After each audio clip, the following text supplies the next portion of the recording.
Hello, very good morning. मेरा नाम राखी है और आज हम स्टार्ट करने जा रहे हैं part 5th of the chapter carbon and उसके यौगिक, कार्बन एंड इट्स कंपाउंड्स। तो आज का हमारा टॉपिक है हाइड्रोकार्बन। हाइड्रोकार्बन जो कि नाम से ही पता चल रहा है कि ऐसे कार्बनिक यौगिक जिनका निर्माण केवल ओनली कार्बन और हाइड्रोजन से हुआ है, हाइड्रोकार्बन कहलाते हैं। तो स्टार्ट करते हैं पढ़ना। Hydrocarbon, the organic compound containing only carbon and hydrogen are called hydrocarbons। एक बार फिर से सुने। The organic compounds, ऐसे कार्बनिक यौगिक containing only carbon and hydrogen are called hydrocarbons, जो केवल कार्बन और हाइड्रोजन से मिलकर बने हैं, हाइड्रोकार्बन कहलाते हैं। जैसे कि एग्जाम्पल CH4, देखिए इसमें C है और कार्बन है और हाइड्रोजन है। कार्बन का एक परमाणु, हाइड्रोजन के 4 परमाणु, CH4, C2H6, C2H4, C2H2। इन सभी में देखिए केवल कार्बन और हाइड्रोजन ही है, ये सारे हाइड्रोकार्बन्स हैं। देखिए टाइप्स ऑफ हाइड्रोकार्बन्स, ये भी हाइड्रोकार्बन भी 2 तरीके के होते हैं। 2 तरीके कौन से? सैचुरेटेड हाइड्रोकार्बन्स, संतृप्त हाइड्रोकार्बन, और अनसैचुरेटेड हाइड्रोकार्बन्स जिसे बोला जाता है असंतृप्त हाइड्रोकार्बन। अब ये संतृप्त, सैचुरेटेड और असंतृप्त अनसैचुरेटेड क्या होते हैं, इनको पढ़ते हैं। सबसे पहले संतृप्त हाइड्रोकार्बन यानी सैचुरेटेड हाइड्रोकार्बन्स। देखिए सैचुरेटेड हाइड्रोकार्बन्स आपको इजीली एक बार याद करने के लिए या समझाने के लिए, जैसे कार्बन की 4 संयोजकताएं होती है। कार्बन की वैलेंसी 4 है, आप सभी को पता है ये। कार्बन की वैलेंसी 4 है और अगर कार्बन सिंगल बॉन्ड से जुड़ा है, अगर कार्बन के चारों हाथ सिंगल बॉन्ड से अलग अलग एटम से जुड़े हैं तो वो सैचुरेटेड है, संतृप्त है कि हाँ मेरे चारों हाथ किसी न किसी एटम को पकड़े हुए हैं। जबकि अनसैचुरेटेड में क्या होता है कि सिंगल बॉन्ड की जगह डबल या ट्रिपल बॉन्ड भी आ जाते हैं।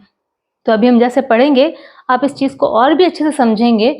देखिए स्टार्ट करते हैं। सबसे पहले संतृप्त हाइड्रोकार्बन यानी सैचुरेटेड हाइड्रोकार्बन्स।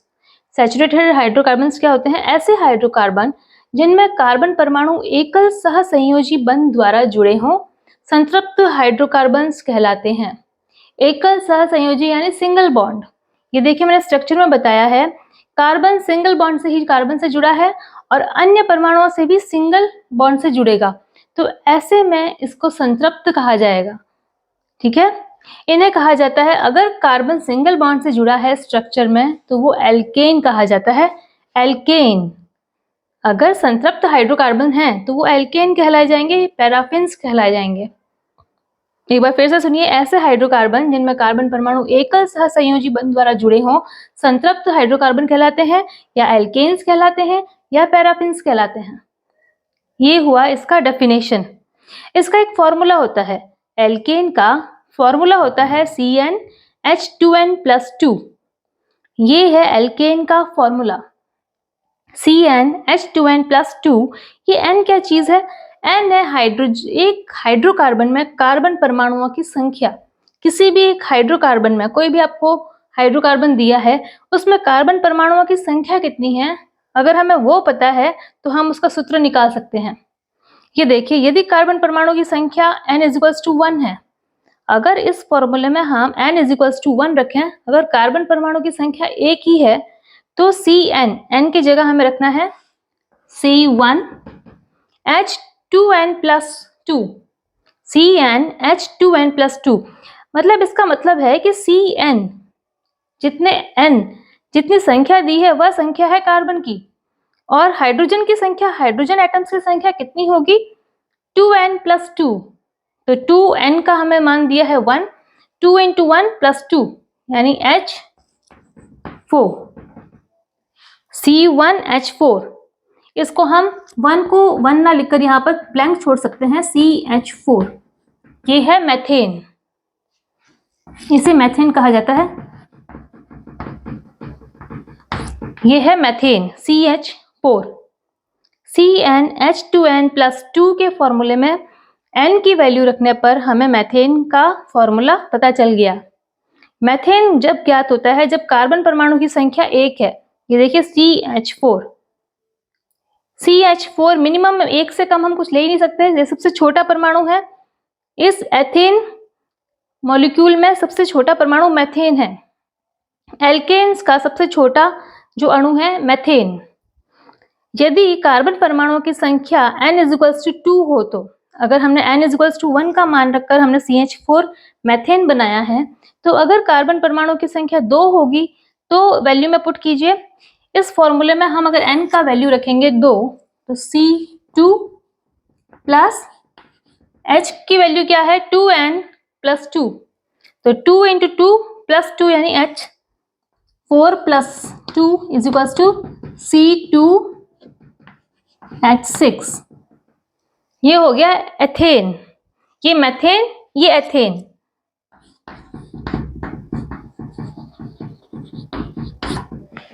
ये हो गया एथेन। तो ये मेथेन, एथेन, प्रोपेन, ब्यूटेन, ये सब जो सीरीज होती है हम आगे वाले पार्ट में पढ़ेंगे इसको। तो आप अभी इसको फॉर्मूले को देखिए कि एल्केन्स का जो पैराफिन्स का जो फॉर्मूला होता है वो होता है CnH2n+2। इस फॉर्मूले में हमें कार्बन एटम्स की संख्या रखनी है और फॉर्मूले निकालते रहने हैं। ठीक है, बहुत ही इजी स्टेप्स है ये। तो ये बात हुई है हमारे संतृप्त हाइड्रोकार्बन की, सैचुरेटेड हाइड्रोकार्बन की, जो कि है एल्केन पैराफिन्स। इस तरीके से हमने मेथेन और एथेन ज्ञात किया है। ये आगे वैल्यू में हम अगर और रखेंगे n की वैल्यू 3, 4, 5, तो इस तरीके से एल्केन्स की जो सीरीज है वो बढ़ती रहेगी। अब हम बात करते हैं, सेकेंड पॉइंट है अनसैचुरेटेड हाइड्रोकार्बन्स। ये देखिए अनसैचुरेटेड, असंतृप्त हाइड्रोकार्बन्स। असंतृप्त हाइड्रोकार्बन्स क्या होते हैं? ऐसे हाइड्रोकार्बन्स जिसमें कम से कम एक डबल बॉन्ड अथवा ट्रिपल बॉन्ड हो, ऐसे हाइड्रोकार्बन्स को असंतृप्त अनसैचुरेटेड हाइड्रोकार्बन्स कहा जाता है। एक बार फिर से सुने, ऐसे हाइड्रोकार्बन जिसमें कम से कम एक अथवा दो, एक डबल बॉन्ड अथवा एक ट्रिपल बॉन्ड, डबल या ट्रिपल दोनों में से कोई भी एक बॉन्ड अगर होगा तो वो अनसैचुरेटेड हाइड्रोकार्बन्स में कहलाएगा। ठीक है, तो ये जो संतृप्त हाइड्रोकार्बन्स की तुलना में अधिक क्रियाशील होते हैं क्योंकि ये कम स्टेबल होते हैं। संतृप्त हाइड्रोकार्बन्स स्टेबल होते हैं, इनकी स्टेबिलिटी इनसे कंपैरिजन कम होती है, तो ये अधिक क्रियाशील होते हैं। जो स्टेबल नहीं होगा वो जल्दी से क्रिया करने की कोशिश करेगा और स्टेबिलिटी पाने की कोशिश करेगा। तो वो कंपैरिजन जो है संतृप्त हाइड्रोकार्बन्स की कंपैरिजन असंतृप्त हाइड्रोकार्बन्स कम स्टेबल होते हैं और अधिक क्रियाशील होते हैं। ठीक है, ये संतृप्त हाइड्रोकार्बन्स की तुलना में अधिक क्रियाशील है और जलाने पे एक स्मोकी फ्लेम देते हैं। इनको जलाने पे स्मोकी फ्लेम देते हैं। सामान्यतः ये योगात्मक अभिक्रिया, एडिशनल रिएक्शंस, ये योगात्मक अभिक्रिया करते हैं। नेक्स्ट पार्ट में हमारे वो रिएक्शंस आएंगी, हम वो भी पढ़ेंगे। तो ये एडिशनल रिएक्शंस करते हैं कौन? असंतृप्त हाइड्रोकार्बन्स। याद रखेंगे, योगात्मक अभिक्रिया कौन करते हैं? Additional reactions. असंतृप्त हाइड्रोकार्बन्स एडिशनल रिएक्शंस करते हैं। असंतृप्त हाइड्रोकार्बन्स भी दो तरीके के होते हैं। अब ये भी दो तरीके के हैं, एल्कीन और एल्काइन। एल्कीन्स बोले इनको या ऑलिफिन्स बोले, ऑलिफिन्स भी है, एल्कीन्स। तो ये देखिए जो डबल बॉन्ड्स होते हैं, कार्बन कार्बन के बीच में जब डबल बॉन्ड होता है तो वो वाली कैटेगरी आती है एल्कीन में, और कार्बन कार्बन के बीच में जब ट्रिपल बॉन्ड होता है तो वो वाले जो हाइड्रोकार्बन्स की कैटेगरी है वो एल्काइन में है। समझ रहे हैं आप? तो एल्कीन में क्या है, ये देखिए, असंतृप्त हाइड्रोकार्बन जिसमें एक या एक से अधिक डबल बॉन्ड हो। ऐसे हाइड्रोकार्बन्स जिसमें एक या एक से अधिक डबल बॉन्ड हो, किसमें? कार्बन कार्बन के बीच। अब ये बात सोचने वाली है कि जब हमने असंतृप्त हाइड्रोकार्बन को पढ़ रहे हैं और संतृप्त को भी पढ़ा था, उसमें संतृप्त हाइड्रोकार्बन्स में ये जरूरी नहीं है कि कार्बन कार्बन के बीच। तो संतृप्त हाइड्रोकार्बन तो केवल एक सिंगल कार्बन से भी शुरू हो सकता है, लेकिन असंतृप्त हाइड्रोकार्बन जो होते हैं उनके लिए कम से कम मिनिमम 2 कार्बन के एटम्स होने जरूरी हैं, जिनके बीच में डबल बॉन्ड आएगा या 2 कार्बन के बीच में ट्रिपल बॉन्ड आएगा। तो उन बॉन्ड्स को बनाने के लिए वो जो 2 कार्बन एटम्स की जरूरत होती है, तो मिनिमम 2 कार्बन एटम्स की जरूरत पड़ती है एल्कीन और एल्काइन में। देखें इसको, देखिए, असंतृप्त हाइड्रोकार्बन्स जिसमें एक या एक से अधिक डबल बॉन्ड हो, एल्कीन कहलाते हैं, ओलिफिन्स कहलाते हैं। अ double bond is formed by sharing of two pairs of electron between two carbon atoms. ये देखिए, अ डबल बॉन्ड बनता कैसे है? डबल बॉन्ड कैसे बनेगा? ये देखिए, सी कार्बन और कार्बन के बीच में डबल बॉन्ड बना है। अ double bond is formed by sharing of two pairs of electrons between two carbon atoms. तो जनरल फॉर्मूला इनका होता है CnH2n।